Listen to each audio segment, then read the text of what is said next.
Bismillahirrahmanirrahim. Assalamualaikum warahmatullahi wabarakatuh. Saudaraku pemirsa MTA TV dimanapun Anda berada, puji syukur Alhamdulillah senantiasa kita panjatkan kehadirat Allah Subhanahu wa Ta'ala atas limpahan karunia nikmat dan juga rahmatnya, sehingga di kesempatan pagi hari ini kita bisa berjumpa kembali dalam program Wira Usaha. Pemirsa, tadi kita di awal sudah melihat video profil dari narasumber kita, yaitu Mas Yulianto selaku owner dari Jasa Tebang Pohon Sragen. Nah, di pagi hari ini kita nanti akan dapatkan sharing pengalaman, kemudian bagaimana pengalaman beliau, cerita beliau dari memulai usaha ini hingga sekarang. Langsung saja kita sapa Mas Yulianto. Assalamualaikum warahmatullahi wabarakatuh. Waalaikumsalam warahmatullahi wabarakatuh. Kabar baik, sehat hari ini, Mas? Alhamdulillah. Alhamdulillah. Terima kasih nih sudah berkenan hadir di studio MTA TV untuk berbagi pengalamannya, utamanya di usahanya Jasa Tebang Pohon ya. Nah, di pagi hari ini pemirsa, kita juga berikan kesempatan untuk para pemirsa yang akan bertanya atau ingin berdiskusi terkait dengan usahanya, bisa disampaikan kepada kami di nomor telepon 0271 679 3000 atau di line SMS dan WA di 0811 255 3000. Baik, Mas Yulianto, dan tadi ada channel YouTube-nya Zain AG Channel ya. Selain Mas Yuli ini bergerak di Jasa Tebang Pohon, Mas Yuli ini juga seorang konten kreator. Dan alhamdulillah ternyata tadi kita lihat subscribernya 100.000 lebih ya, Mas ya. 100.008. Ya, 108.000 ya. Alhamdulillah, luar biasa. Ini ternyata pemirsa usaha dari Mas Yulianto. Dan kalau boleh diceritakan Mas Yuli, kalau orang kan itu kadang memulai di dunia YouTube sebagai konten kreator ini bisa dibilang punya skill dulu, keterampilan, punya kemampuan dalam mungkin yang Mas Yulianto geluti adalah jasa tebang pohon. Kalau Mas Yuli bagaimana prosesnya ini? Dulu sebenarnya awal mula ya saya mulai dari membangun YouTube dulu sebenarnya. Jadi awal tahun 2019 punya suatu ide ingin membuat konten YouTube. Nah, kemudian saya berpikir lah kalau membuat konten itu kan harus istilahnya kesinambungan. Jadi harus rutin mengupload video. Nah, saya mencari sebuah sumber video atau bahan video itu yang sekiranya mudah saya temukan di sekitar tempat tinggal gitu. Jadi kebetulan dulu itu apa ya istilahnya datang ke tempat-tempat penggajian punyanya teman-teman itu. Itu berarti awal mula dari keinginan untuk membuat konten dulu dan melihat di sekitar kita ada apa gitu ya Mas Yuli. Dan Mas Yuli melihatnya banyak penebang pohon di sana. Dan mungkin kalau orang Jawa bilang belandong gitu ya. Belandong. Banyak ya Mas ya. Oke. Dan Mas Yuli pada saat itu apakah juga sudah punya skill untuk di bidang jasa pemotongan ini? Dulu sebenarnya ya gimana ya, belum punya skill, namun saya kan orangnya biasa otodidak. Jadi melihat, memperhatikan itu biasanya ya mudah bisa gitu. Jadi enggak perlu belajar dulu, tapi juga langsung praktek, kemudian mungkin apa yang menjadi evaluasi itulah itu yang perlu terus. Berarti pengalamannya belajarnya dari pengalaman seperti itu ya, otodidak. Dan ternyata skillnya ini diperoleh karena membuat YouTube dulu, konten kemudian melihat orang memotong pohon, kemudian Mas Yuli belajar, akhirnya bisa gitu. Saya tertarik pertama Mas terkait dengan YouTube-nya, karena kan sekarang ini banyak sekali orang yang menjadi konten kreator dan bisa menjadi peluang usaha untuk para pemirsa. Bahkan Mas Yuli juga alhamdulillah hari ini sudah menjadi salah satu sampingannya, usahanya dari konten kreator di YouTube-nya, dan dengan nama tadi Zain AG Channel ya Mas? Zain AG Channel. Terinspirasi dari nama siapa ini Mas? Kan tidak sama dengan Mas Yuli ini. Iya, dari anak saya, anak pertama. Oh, nama anaknya ya. Dan dijadikan nama channelnya Zain AG Channel.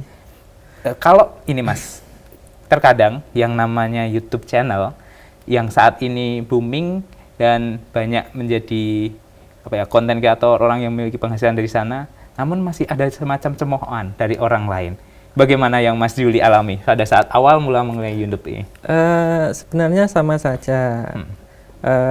Mau konten sebagus apapun, ya namanya juga pasti banyak yang mencemooh, itu sudah biasa. Itu walaupun sebenarnya yang nonton itu juga istilahnya punya minat atau suka pada tema video tersebut, tapi itu hal biasa. Biasanya ya nonton, ya istilahnya mengkritik atau gimana, tapi ya tetap besok juga nonton lagi gitu.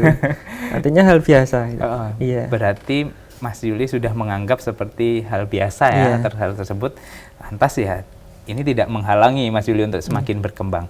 Dalam prosesnya kan tidak banyak orang mengalami perlu waktu ini, Mas. Kadang mungkin upload pertama belum banyak. Kalau pengalaman Mas Juli seperti apa ini? Dulu sampai bisa istilahnya monetisasi itu sekitar waktu 9 bulan. 9 bulan? Iya, 9 bulan. Nah, itu memang perlu, yaitu tadi konsisten, konsisten. Jadi 1 minggu minimal upload video 3 kali atau 4 kali.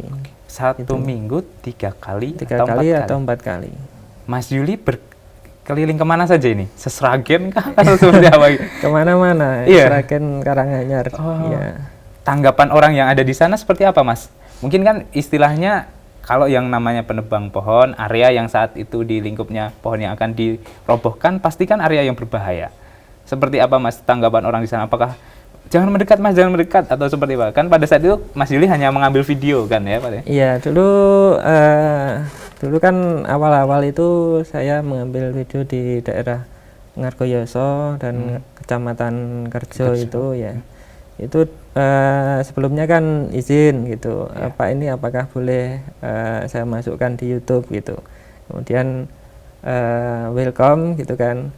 Monggo silahkan, Mas, silahkan, malah itu bagus, nanti bisa menjadi hiburan nanti kalau sudah pulang kerja, bisa menjadi sebuah kenang-kenangan nanti kalau sudah punya anak cucu kan gitu. Berarti respon dari orang sekitar itu baik ya, bahkan yang punya pohon sendiri yang merasa senang. Iya. Berarti ya ini salah satu peluang yang bisa dilihat oleh Mas Juli dan bisa dikembangkan dalam channelnya. Kemudian proses akhirnya memulai untuk belajar itu kapan itu, Mas? Belajar terkait dengan memotongnya sendiri secara otodidak itu. Ya sebenarnya dari awal itu kan sudah ingin juga membuat istilahnya pengen menjadi operator atau ya istilahnya buka usaha jasa tebang pohon itu. Iya. Cuman kan ya karena saya rasa skill itu belum mumpuni, akhirnya ya sambil bersabar, kemudian sering melihat YouTube juga cara-cara penebangan pohon yang aman, yang efisien kan gitu. Sama ketika waktu buat konten itu juga saya istilahnya belajar dari situ. Saya menangkapnya seperti ini, Mas Juli itu sebenarnya sebelum buka channel ini punya skill memotong. Kemudian di YouTube-nya itu sebagai promosi skill-nya Mas Juli. Jadi pemirsa itu memiliki penangkap bahwasannya Mas Juli ini punya skill yang bagus terkait dengan jasa potong, dan akhirnya sepertinya orderan untuk memotong kayu di tempatnya Mas Juli semakin banyak ini ya. Sebenarnya bukan seperti itu. Bagaimana ini, justru Mas? Memang berawal dari konten YouTube itu, kemudian ya seiring berjalannya waktu, kemudian membuka usaha yang namanya jasa tebang. Berarti memang diutamakan awalnya memang konten dulu ya. Kalau bahasanya konten, baru ketika skillnya sudah bagus, baru dibuka jasanya. Pada awal istilahnya konten ya, pemirsa kita menggunakan bahasa konten ya, Mas ya, membuat video di YouTube-nya dengan bahasa konten. Kalau awal mula bagaimana perangkat yang digunakan oleh Mas Juli? Apakah dengan istilahnya kamera yang bagus, skill pengambilan video yang bagus juga, atau seperti apa, Mas, ceritanya? Dulu itu yang penting saya mulai action berarti. Pokoknya saya action gitu. Jadi tapi saya tentukan dulu apa yang menjadi kontennya gitu. Waktu itu kan memang tentang penebangan pohon dan penggergajian kayu. Nah, itu alatnya pun juga sangat sederhana, apa adanya. Bahkan dulu itu dengan mungkin keterbatasan karena handphone saya itu layarnya apa ya, mati separuh gitu. Iya, mati separuh. Jadi kadang-kadang membuat video itu kadang berhasil jadi video, kadang enggak. Kadang ya sia-sia. Oh, berarti menggunakan perangkat yang Mas Yuli sendiri punya. Bahkan pada saat itu kondisinya ya agak rusak gitu, tapi masih bisa digunakan untuk pengambilan video. Lantas apakah itu membuat Mas Yuli minder atau seperti apa, Mas? Ya dulu tidak pernah merasa minder. Pokoknya saya yang penting berusaha, nanti siapa tahu ada kemudahan dari Allah gitu kan, bisa membeli handphone yang mungkin bisa memadai dan lain sebagainya gitu. Mas Yuli belajar pengambilan gambar, kemudian editing juga kan, berarti sendiri Mas Yuli? Dari mana? Apakah juga otodidak atau? Otodidak juga, dari YouTube juga. Dari YouTube juga. Editingnya pakai HP juga. Handphone juga? Iya, pakai HP juga. Wow, luar biasa. Berarti kita kalau ingin menjadi seorang konten kreator tidak harus memiliki modal yang banyak, perangkat yang bagus, tapi dimulai dengan apa yang kita punya, apa yang kita bisa dieksekusi saja, insya Allah bisa menjadi sesuatu yang baik ya, Mas ya. Wow, luar biasa pemirsa. Semangat dari Mas Yuli, dan prosesnya 9 bulan akhirnya bisa menetes. 9 bulan, dan sekarang sudah berjalan 3 tahun ya, Mas ya. 3 tahun. Tadi saya cek terkait dengan YouTube-nya Mas Yuli di Zain Agi Channel ini, jam penayangannya sudah hampir 50-an juta ya, Mas. Iya. Wow. Sudah berapa banyak video yang diupload sebenarnya, Mas? Untuk videonya sekitar 200-an lebih. 200 video? Iya, baru 200-an. Oh, baru 200-an ya. Karena ya 3 atau 4 video dalam 1 minggu ya. Iya. Mas, ya. Kemudian proses terkait dengan belajar masuk ke YouTube-nya, ini Mas Yuli belajar sendiri lewat YouTube atau ada komunitas sih sebenarnya yang membantu Mas Yuli? Saya belajar sendiri, dan ya itu tadi menonton YouTube, ya, kemudian praktek langsung gitu.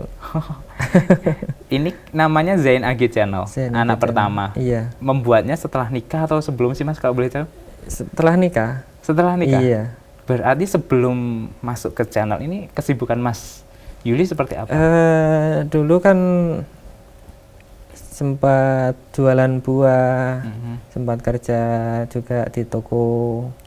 Kemudian ya itu tadi di sela-sela mungkin waktu jualan buah itu, kalau lihat orang menebang pohon itu saya nonton, istilahnya gitu, nonton. Karena seru ya, Mas? Iya, seru.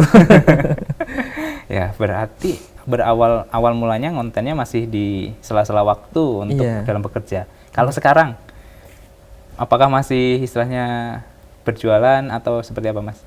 Sekarang ya fokus di jasa tebang pohon sama buat konten. Iya. Wow, berarti dalam 3 tahun proses ini sangat cepat ya, Mas ya? Iya, membuat Mas Yuli sendiri punya usaha di jasa tebangnya, dan gue lihat di YouTube-nya masih jalan hampir 200 video, dan monetisasi nanti para pemirsa bisa cek sebenarnya penghasilannya Mas Yuli di situ berapa. Pasti ini salah satu yang bisa memotivasi untuk para pemirsa selaku seorang konten kreator ya, Mas ya. Nah, di kesempatan ketika menjadi jasa tukang potong pohon, ini Mas Yuli akhirnya berani memulai tahun kapan ini, Mas? Sekitar 2020. 2020? Iya. Baru ya, belum ada 2 tahunan ya, Mas ya. Iya. Awal mula cerita pernah mengalami sesuatu yang lucu atau seperti apa, Mas, dalam memotong ini?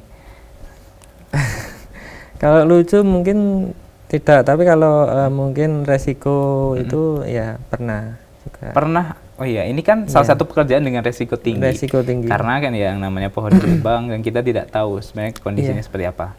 Pernah mengalami hal-hal yang tidak diinginkan itu, Mas? Pernah hampir terkena gergaji, pernah. Ya alhamdulillah cuma sampai kulit saja. Oh. Itu pernah. Kenapa itu Mas gergajinya lepas dari tangan? Bukan, kadang kurang kontrol, kadang kurang konsen gitu. Oke. Iya. Oh, kurang kontrolnya. Iya.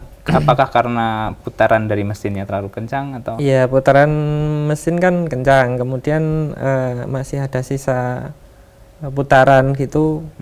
Ya, Mesinnya belum itu berhenti. belum berhenti. Pada saat itu motong pohon apa ini Mas? Itu pohon pete sama pohon mangga. Oh, Iya. kalau selama hampir 2 tahun pengalaman Mas Juli di jasa tebang pohon ini, jenis-jenis pohon seperti apa sih Mas yang susah untuk ditaklukkan, untuk ditebang gitu? Saya rasa nggak ada, semua. Oh, nggak ada? Iya, semua bisa ditaklukkan, namun dengan catatan kita tidak bisa memburu waktu. Misalnya kita kan kadang memburu waktu sehari harus selesai. Kita tidak bisa. Kalau misalnya memang pohonnya itu sulit, nah itu memang butuh waktu yang lebih. Oh, Iya. berarti memang ada waktu yang digunakan untuk masalah menyelesaikannya. Boleh diceritakan dong Mas sebenarnya proses dalam menebang pohon ini awalnya seperti apa hingga nanti pohonnya tumbang gitu? Karena rata-rata kan untuk jasa tebang pohon itu kan cuma jasa menebang dan memotong, jadi tidak ada proses. Misalnya kalau jasa penggergajian itu kan dari menebang sampai merajang menjadikan bahan untuk rumah gitu ya, rusuk dan lain sebagainya. Jadi ya hanya tebang potong, apa namanya, biasanya ya dipotong, ya sudah, kalau sudah tumbang itu dipotong-potong kecil-kecil, kemudian dikumpulkan pada suatu tempat yang kadang aman ya. gitu. Biasanya kan alhamdulillah untuk selama ini kebanyakan itu dulu di pinggir jalan raya, jadi alhamdulillah dapat proyek di pelebaran jalan raya Sragen. Iya. Jadi ngangkutnya tidak terlalu jauh. Tidak terlalu jauh, cuma ya itu tadi menebang, kemudian motong-motong, terus disingkirkan ke tempat yang aman. Kalau sebelum ditebang dari bawah, apakah juga ada proses istilahnya pemangkasan ranting dan lain sebagainya itu Mas? Iya, pemangkasan ranting itu pasti kalau kondisinya di medan yang sulit, misalnya di atas rumah, di dekat kabel, dekat bangunan dan lain sebagainya, itu harus pangkas dulu, apalagi kalau bebannya banyak, nanti takutnya tidak sesuai yang diharapkan. Gitu. Berarti melihat kondisi di sekitarnya, kalau sekitarnya ya mungkin aman, ya tidak perlu dipotong atasnya. Iya. Kita bisa tidak sih Mas kita mengontrol posisi jatuh dari pohonnya? Mungkin semisal kita mau jatuh ke arah selatan, apakah itu juga ada tekniknya ketika dalam posisi memotongnya? Tentu ada tekniknya. Kita bisa mengontrol, tapi tergantung dari kondisi pohon tersebut. Misalnya kita ingin ke arah selatan, tapi pohonnya itu terlalu condong ke utara, kemudian rantingnya banyak, daunnya banyak, itu kan beban yang sangat berat.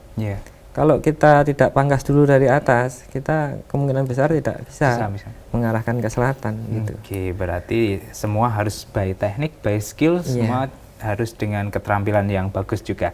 Baik, nanti kita akan lanjutkan kebersamaan kita di sesi kedua Mas Juli, dan kita sampaikan untuk para pemirsa yang akan bertanya dan berdiskusi, bisa disampaikan kepada kami di 02716793000 atau di line SMS dan WA di 08112553000. Jadi para pemirsa tetap bersama kami dalam program Wirausaha.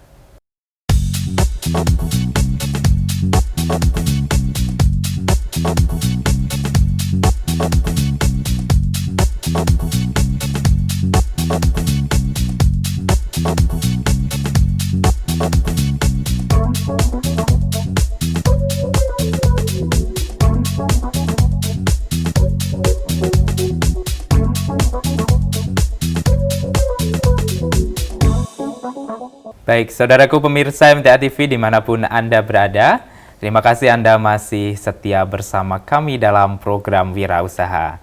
Dan di kebersamaan kita pagi hari ini, kita masih bersama dengan beliau Mas Julianto selaku owner dari Jasa Tebang Pohon Sragen, dan juga punya channel YouTube yang namanya Zain AG Channel. Nanti silahkan para pemirsa bisa cek di channelnya terkait dengan pekerjaan Mas Julianto. Baik, Mas Julianto, kita lanjutkan ya perbincangan kita di pagi hari ini terkait dengan usahanya Mas Juli. Dan kalau boleh diceritakan Mas Juli, sebenarnya dalam jasa tebang pohon ini, persiapan sebelum memotong atau mungkin alat-alat yang diperlukan apa saja ini Mas? Ya, alatnya tentu saja yang utama adalah gergaji mesin, ya, kemudian tali dan perlengkapan lainnya. Ini kan pekerjaan dengan resiko tinggi ya Mas ya. Keamanan biasanya yang digunakan oleh Mas Juli standarnya seperti apa? Standar keamanan yaitu seat harness. Apabila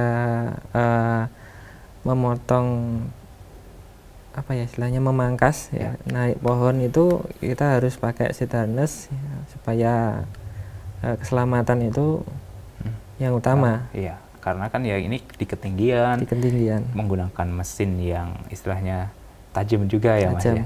Kalau setiap kali memotong apakah juga istilahnya perlu pengasahan alatnya yang digunakan Mas Juli? Oh iya pasti, sebelum pemotongan diasah dulu, diperiksa dulu apakah ada trouble, mungkin apanya yang kurang lancar gitu, tentu dicek dulu.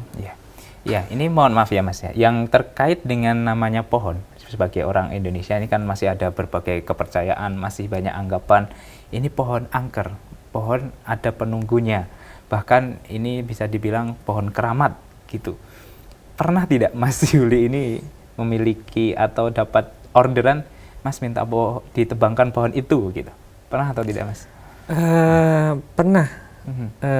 Dulu juga waktu masih proyek pelebaran jalan raya, itu pernah juga kebetulan pohon tersebut karena posisinya itu dekat dengan jalan.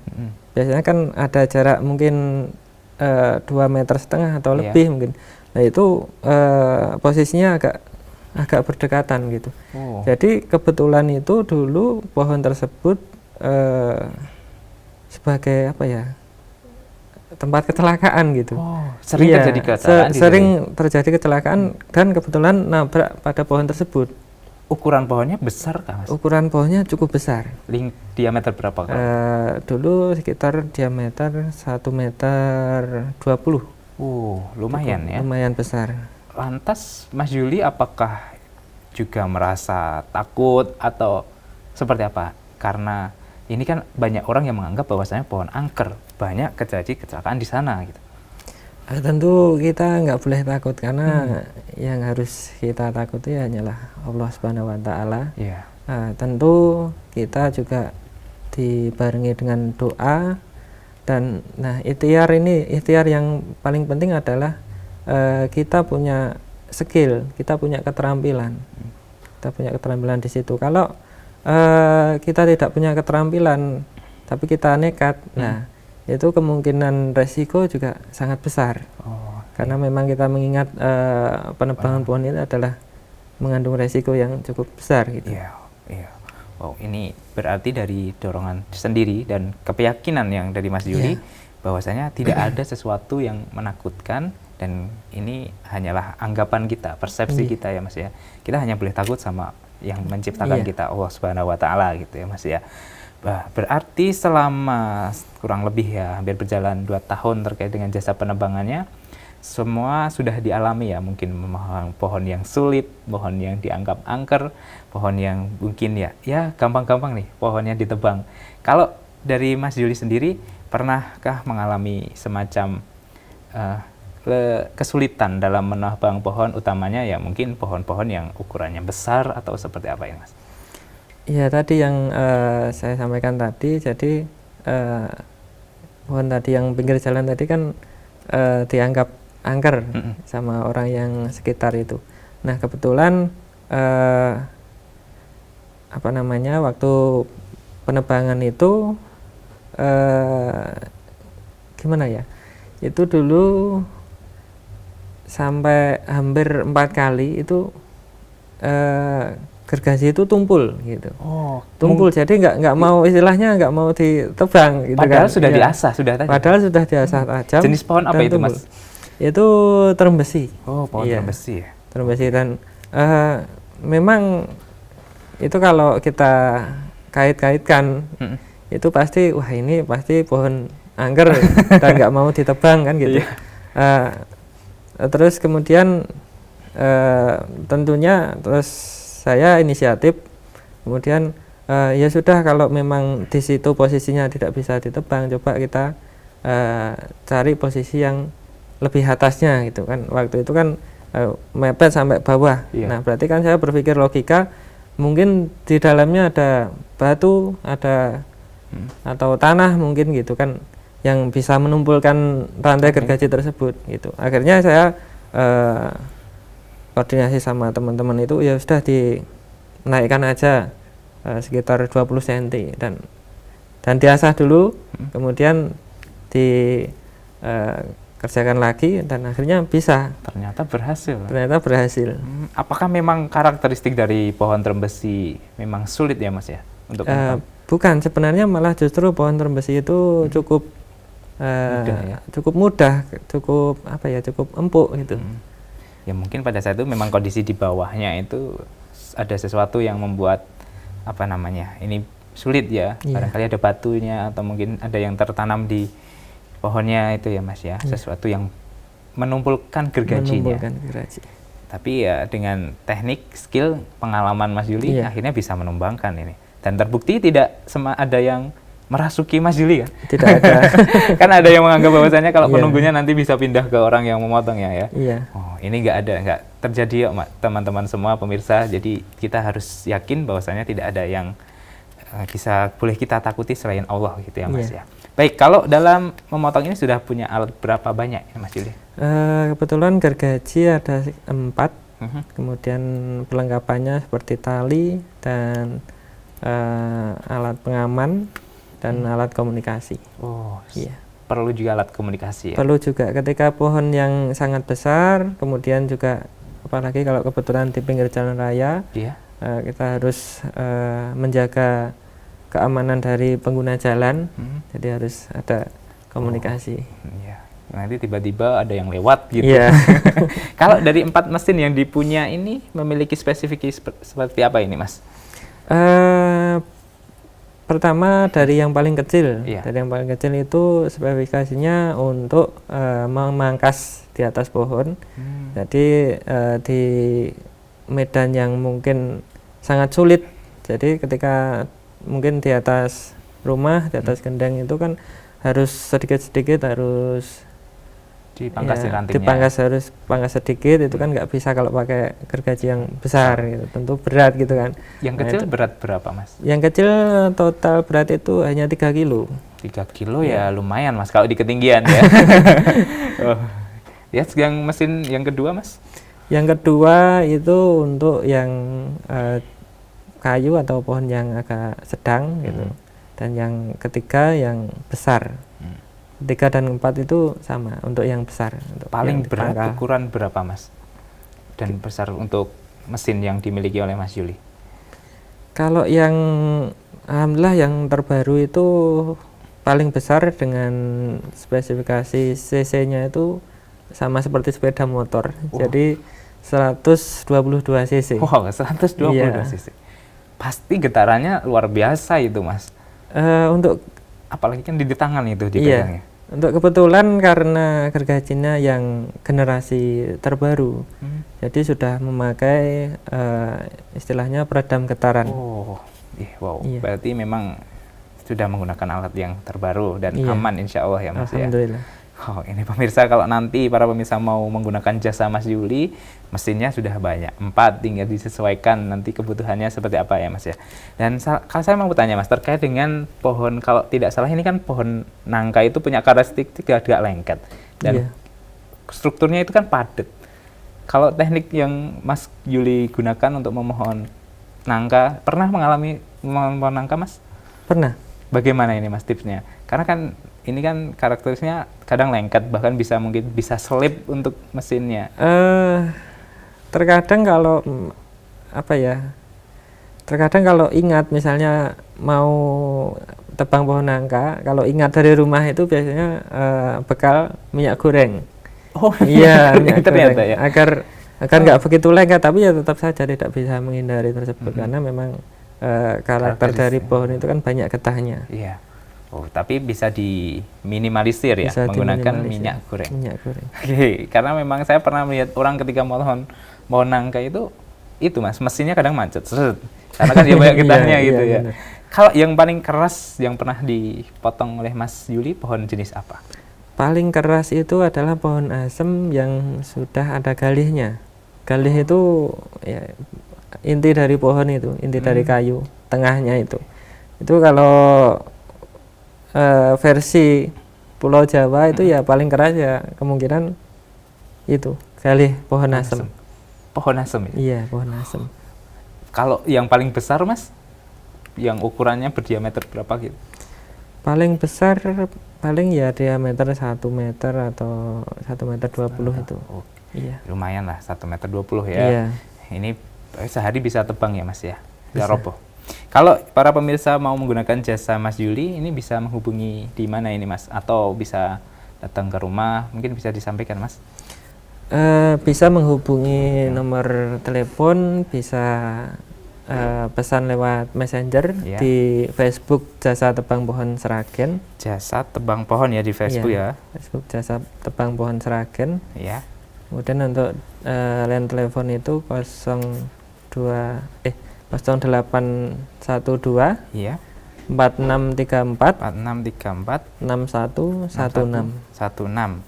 Alamatnya sekalian Mas Yuli. Alamat di Dukuh Mojosari, Ya, Mojosari, RT 16, RT 16, Desa Mojodoyong, Mojodoyong, Kecamatan Kedawung, Kabupaten Seragen. Dawung Sragen ya. Ini para pemirsa nanti bisa lihat-lihat dan bisa menghubungi Mas Yuli di Facebook dengan nama Jasa Tebang Sragen ya, Tebang Pohon Sragen. Atau nanti bisa kontak secara pribadi di nomor telepon 0812 4634 6116. Atau nanti juga bisa datang ke rumah di Desa Mojosari, RT 16, Mojodoyong, Kedawung, Sragen. Insya Allah nanti Mas Yuli siap respon terkait dengan para pemirsa. Dan juga kalau yang ingin melihat bagaimana keseharian Mas Yuli terkait menotongnya, bisa dilihat di Zain AG Channel. Update insya Allah 2 hari sekali ya Mas ya. Saya masih tertarik dengan YouTube-nya Mas, karena sepertinya dunia konten kreator, dunia medsos ini masih booming dan masih bisa kita rambah, dan utamanya untuk dakwah, untuk usaha kita juga sangat bagus juga. Kalau di awal-awal kan Mas Yuli masih sendiri. Kalau sekarang bagaimana Mas? Apakah sudah ada tim yang bantu? Ada tim yang bantu, cuman tim yang kita panggilan. iya panggilan Ketika istilahnya. mau ambil video. Gitu. Iya. Kalau keamanan terkait dengan video sendiri dan upload itu pernah tidak sih Mas kita mengalami di hack atau mungkin sesuatu yang tidak baik terjadi, mungkin diretas oleh orang lain? Alhamdulillah tidak pernah. Kalau Mas Yuli menangkap pasar yang ada di YouTube, ini kebanyakan seperti apa? Apakah masyarakat yang ada di sekitar Mas Yuli atau bahkan orang-orang yang ada di luar negeri ini? Iya, banyak juga yang dari sekitar, apalagi yang dari teman-teman sesama penebang pohon itu juga banyak, dan banyak juga yang dari luar negeri. Bagaimana Mas Yuli bisa istilahnya mengembangkan YouTube ini? Apakah juga punya strategi khusus di dunia per-YouTubannya itu? Sebenarnya tidak. Ya itu tadi seperti yang sudah saya sampaikan, dari awal saya yang penting action. Ya, yang penting mulai. Nah, kemudian apa respon dari penonton? Nah, itu yang menjadikan PR buat saya. Iya, kemudian contohnya kan misalnya, wah itu gergajinya kok kurang enak misalnya. Coba nanti kalau besok lagi buat kerja atau yang buat video itu diservis dulu gitu. Nah, itu kan artinya respon dari penonton yang perlu dijadikan evaluasi. Dan itu terus-menerus seperti itu. Ada yang merespon, memberikan masukan yang baik ya Mas ya. Iya. Kalau yang merespon negatif, Ada tidak ini? Respon negatif banyak juga, banyak. Kalau respon negatif sebenarnya biasa, hal yang sangat biasa. Bahkan sekarang itu banyak yang request Mas. Mungkin kalau yang punya channel terkait nyanyiin lagu ini Mas, ini. Kalau Mas Yuli di Kaipon, Mas coba request tebang pohon ini, mungkin pohon asem atau gitu. Ada juga yang seperti itu. Iya. Iya. Kemudian kan ada yang request misalnya pakai mesin ini loh yang terbaru misalnya. Pakai tebang pohon ini yang kelihatannya kalau ditebang itu enak gitu kan. Ada juga yang seperti itu. Bahkan ada yang memberi masukan ke hal positif ya. Iya. Masih memberitahu spesifikasi mesin terbaru dan yang bagus untuk Mas Yuli dan timnya ya. Baik, sebenarnya saya masih pengen ngobrol banyak terkait dengan usaha Mas Yuli di Jasa Tebang dan di YouTube-nya. Namun kebersamaan yang harus memisahkan kita. Baik, barangkali terakhir ada pesan dari Mas Yuli untuk para pemirsa MTA TV di manapun Anda berada ini. Oke, silakan. Pada pemirsa MTA TV dimanapun Anda berada, sedikit pesan dari saya, kalau kita ingin memulai sebuah usaha, yaitu kita harus, yang penting kita memulai dulu, action. Nah, itu nanti kalau seiring berjalannya waktu, insya Allah ada kemudahan-kemudahan yang Allah berikan kepada kita, kepada hamba-hambanya yang senantiasa taat di jalan Allah gitu. Ya, baik. Terima kasih Mas Yuli. Pesannya jangan lupa untuk segera eksekusi, action dan taat kepada Allah sebagai pondasi kita dalam melakukan semua aktivitasnya ya Mas Yuli. Baik, terima kasih Mas Yuli untuk kebersamaan kita di pagi hari ini. Semoga usahanya semakin berkembang, YouTube-nya semakin berkembang pula, bisa memberikan manfaat untuk para pemirsa dan bahkan orang yang ada di seluruh dunia ini. Assalamualaikum warahmatullahi wabarakatuh. Waalaikumsalam warahmatullahi wabarakatuh. Baik, saudaraku pemirsa MTA TV dimanapun Anda berada, demikian tadi telah kita ikuti dan simak bersama program Wirausaha untuk edisi kali ini. Kami mengucapkan terima kasih untuk partisipasinya, serta mohon maaf apabila ada salah kata dan perbuatan yang kami lakukan. Dan jangan lupa untuk selalu menjaga kondisi tubuh kita untuk tetap sehat, tetap fit, dan tetap prima, sehingga kita bisa menjalankan aktivitas dan ibadahnya dengan optimal. Akhirnya, saya Wahid Arifuddin pamit undur diri. Wassalamualaikum warahmatullahi wabarakatuh.